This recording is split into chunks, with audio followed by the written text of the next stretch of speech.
Welcome back. If it has joined us, you're watching the news at 10, live on Channels Television Lagos. A reminder of our top stories.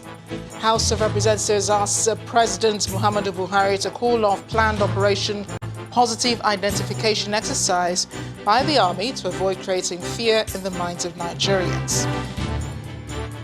State governors lament over federal government's deduction of bailout refund despite extension of repayment period for 30 years.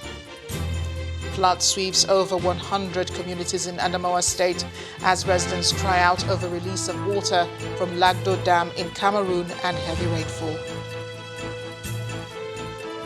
And British Parliament reject December 9 general election after long-drawn debate, approving Prime Minister Boris Johnson's December 12 election instead.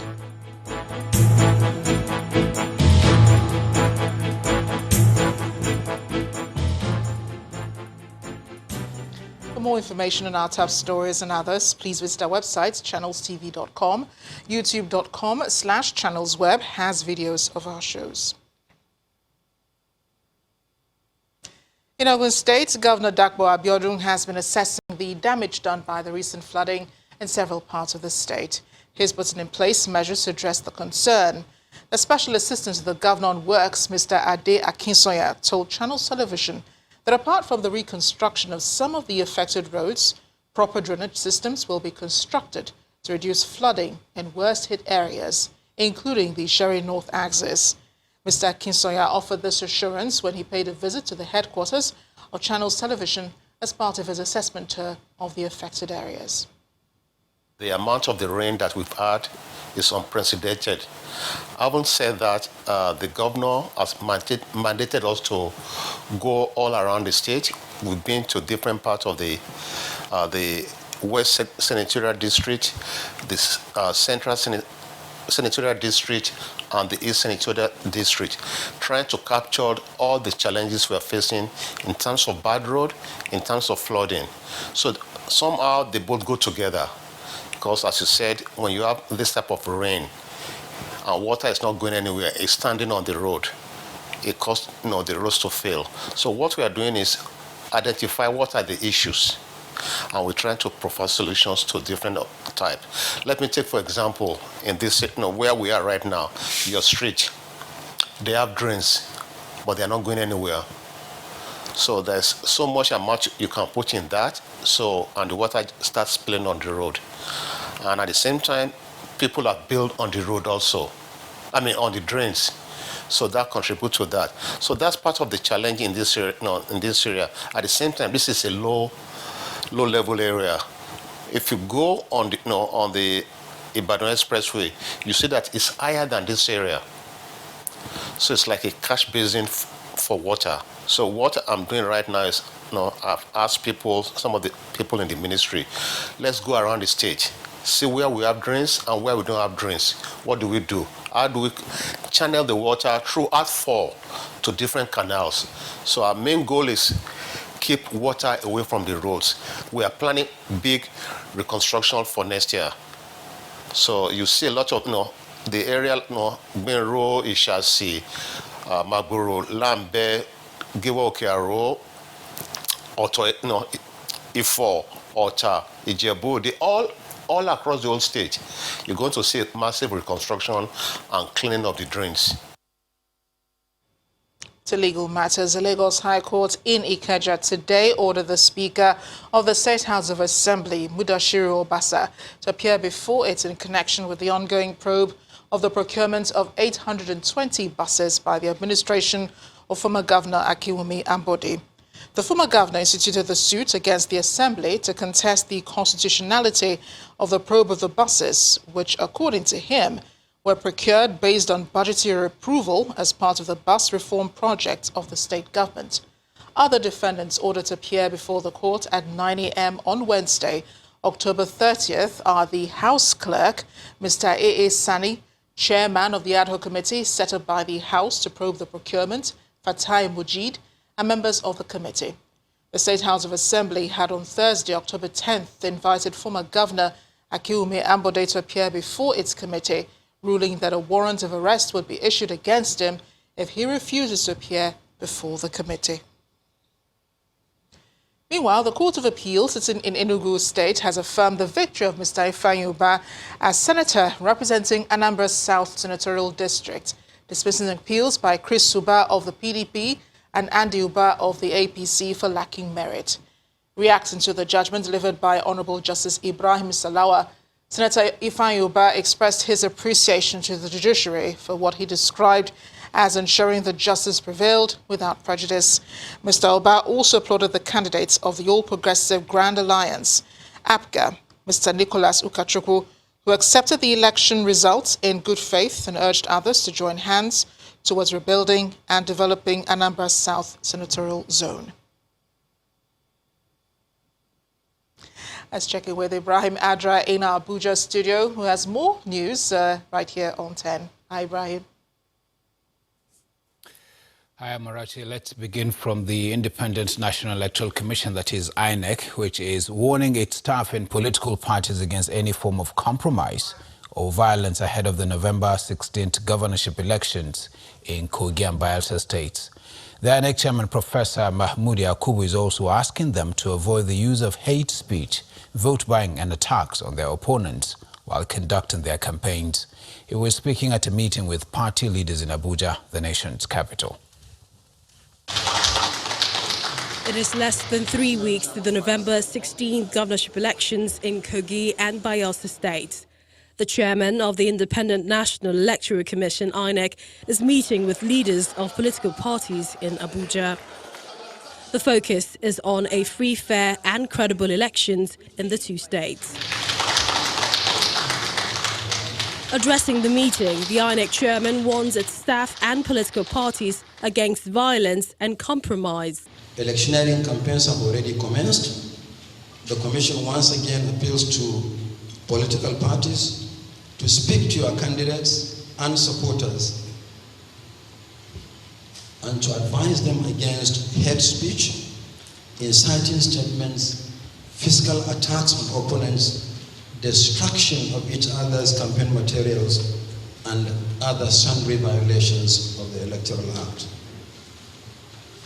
Of course, voter harassment, voter intimidation, including vote buying at polling units, constitute violations of the Electoral Act. Prohibition of the use of mobile phones by voters in the voting cubicles is still in force. Indicates that the EFCC has secured the first conviction of a vote buyer in Gombe State. This is surely a welcome development. The electoral umpire also explained the reason behind the decision to combine the Kogi West senatorial rerun with the governorship election. President. Away from the Kogi and Bayelsa elections, the chairman of the Inter-Party Advisory Council criticizes calls to deregister some political parties that performed poorly during the last general elections. If the Senate continues to make this pronouncement on a day-in basis, it will seem as if they have authority to control what Constitution has already given to the Commission, that they are independent in nature. The 2019 general election was severely criticized by observer groups for failing to meet what they describe as the threshold of free, fair and credible polls. Many hope that INEC and the political parties will put some of those criticisms into consideration and improve on the quality of the forthcoming elections in Kogi and Bayelsa states. And in another development, the federal government is considering steps to check the social media space to stop hate speeches and fake news.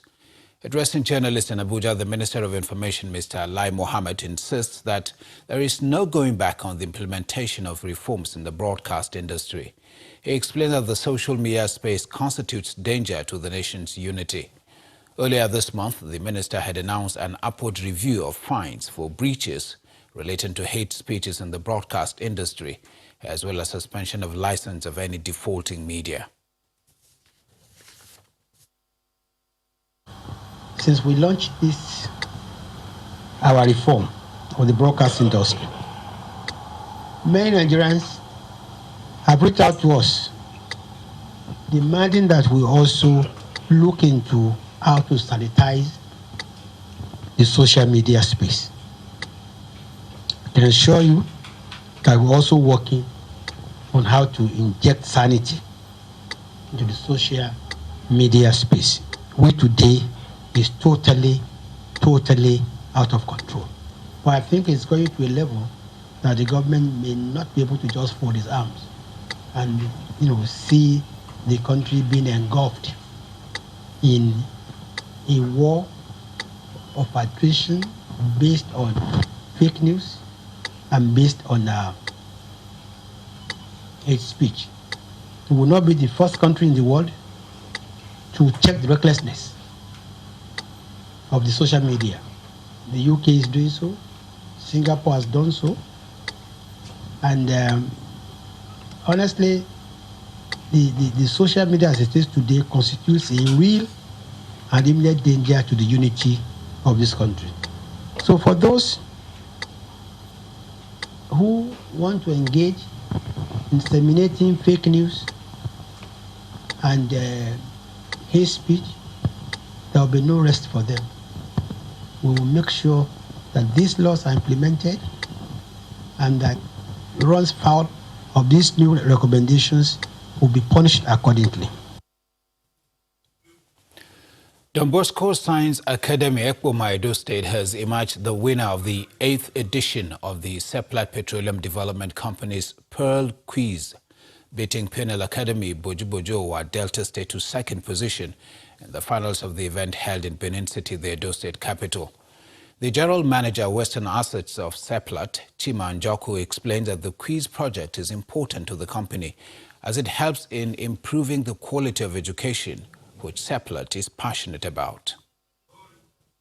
Edition of the Seplat Pearls Quiz, a Seplat Petroleum Development Company PLC corporate social responsibility initiative, has brought the students, teachers and other guests to this hall in Benin City, the Edo State capital. Some of the students put up performances. From the traditional to the foreign moves, the dance steps delight the gathering.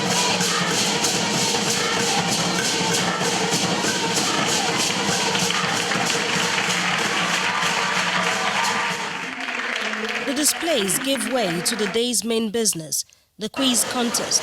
That is the correct answer.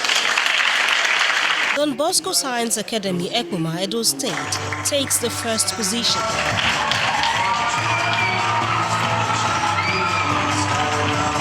The winning team shared the reason for their success. One thing our school has actually trained us to be is never to give up and to always believe in ourselves. So I actually believed we had the potential and that we could do it, and we did it. For the runner, it has been a rich experience. I've learned a lot from the competition, a lot to be focused. Just don't deviate, do what you are doing. Just be steady. To the organizer, I say thank you to Seplat for giving us opportunity to come this far. The organizers consider the project one of great value, the reason they remain committed to it. These students some of them are 15, some of them are 16, some of them are 17. In the next 20 years, they are the ones that will drive the economy in politics, in healthcare, in education, in industry. They are the people we are invested in. And if you invest in those solid foundations, you get the resources you need to grow your economy in the future. Again, every year we come with this program. We expect the schools to put their students together, to get them to study the syllabus, to practice for the exams, and then when they come for the competition, to show that they have actually been practicing for it. And when they win, and when they actually do partake in this quiz, they do study the syllabus, and they write the exams, and they come out in flying colors. Even as Seplat continues to support development in Edo and Delta State, it preaches the message of focusing on human capacity development and peace for the areas to grow.